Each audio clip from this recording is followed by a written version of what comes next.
तुमच्याकडे 2 एकर जमीन आहे मायावर, किती जमीन आहे?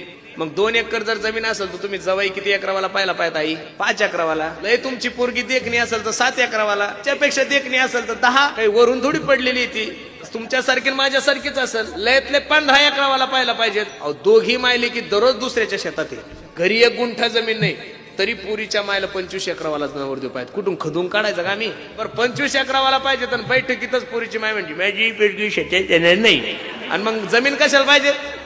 किती अवघड झालंय महाराज. माझी विनंती आहे, इथं बसणाऱ्या सगळ्या मायांना सांगतो, मी सुद्धा एका मुलीचा बाप आहे. जगातल्या कोणत्याच आईला आणि बापाला वाटत नाही माझ्या पुरीचं वाटोळं व्हावं. पण बाया हो, लग्न करत असताना मुलगा श्रीमंत किती हे नका पाहू. लग्न करत असताना त्याच्याकडे प्रॉपर्टी किती हेही नका पाहू. लग्न करत असताना तो दिसतो कसा हेही नका पाहू. एका लेकराचं ऐका, लग्न करत असताना मुलगा फक्त सुसंस्कारिक बघा, तुमच्या पुरीचं कल्याण झाल्याशिवाय राहणार नाही. श्रीमंत बसाल 50 एकर जमीन, सकाळी चहाच्या अगोदर देशी पितो, फायदा काय?